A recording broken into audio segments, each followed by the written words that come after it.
বর্তমানে বাংলাদেশের নেতৃত্বদানকারী অন্তর্বর্তী সরকারের আমলে নানাভাবে কৃতিত্ব অর্জন করছে বাংলাদেশ, প্রশংসিত হচ্ছে বিশ্ব দরবারে। যেমন নানা বাধা বিপত্তির মধ্যেও যুক্তরাষ্ট্রের মতো ইউরোপের বাজারে পোশাক রপ্তানিতে চমক দেখিয়ে চলেছে বাংলাদেশ।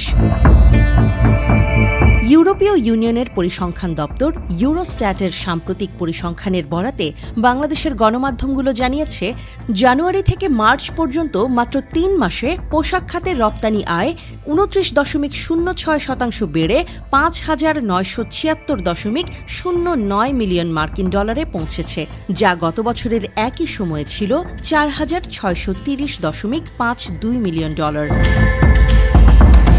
বাংলাদেশের ক্ষেত্রে রপ্তানির পরিমাণে ২৪.৬৪% এবং ইউনিট মূল্যে ৩.৫৫% প্রবৃদ্ধি হয়েছে, যার ফলে মোট আয় উল্লেখযোগ্যভাবে বেড়েছে।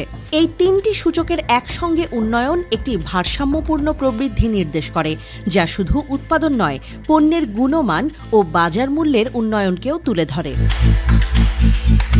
চীন এখনও ইইউ এর সবচেয়ে বড় পোশাক সরবরাহকারী দেশ হিসেবে অবস্থান ধরে রেখেছে। দেশটি চলতি বছরের প্রথম প্রান্তিকে ২৪.৯৪% প্রবৃদ্ধি নিয়ে ৬,৬৭২.১৮ মিলিয়ন ডলারের পোশাক রপ্তানি করেছে।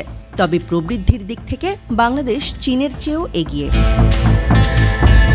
বাংলাদেশের পর তৃতীয় অবস্থানে আছে তুরস্ক, তবে দেশটির রপ্তানিতে ৪.১৪% নেতিবাচক প্রবৃদ্ধি লক্ষ্য করা গেছে। এ প্রসঙ্গে বাংলাদেশ অ্যাপারেল এক্সচেঞ্জের ব্যবস্থাপনা পরিচালক ও বিজিএমই এর সাবেক পরিচালক মহিউদ্দিন রুবেল সংবাদ মাধ্যমকে বলেন, যুক্তরাষ্ট্রে নানা অনিশ্চয়তার কারণে ইউরোপে নতুন ক্রয় আদেশ বাড়ার সম্ভাবনা রয়েছে।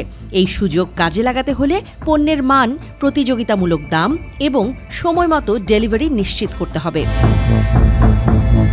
যুক্তরাষ্ট্রে চলমান বাণিজ্যিক অনিশ্চয়তার প্রেক্ষাপটে চীনের রপ্তানিকারকরা ইউরোপীয় বাজারে নিজেদের অবস্থান আরও শক্তিশালী করতে চাইছে, এমনটি উল্লেখ করে মহিউদ্দিন রুবেল বলেন, ২০২৫ সালে ইউরোপে কাজের অর্ডার বাড়বে বলে আমরা প্রত্যাশা করছি।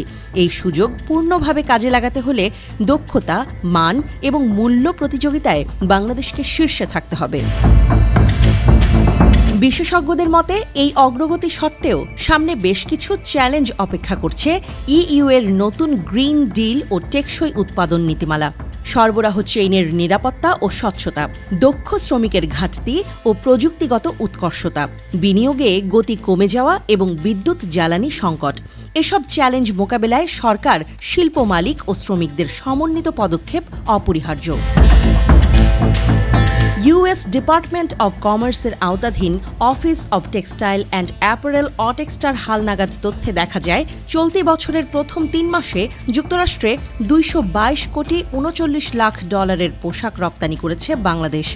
এই অঙ্ক গত বছরের একই সময়ের তুলনায় ২৭% বেশি।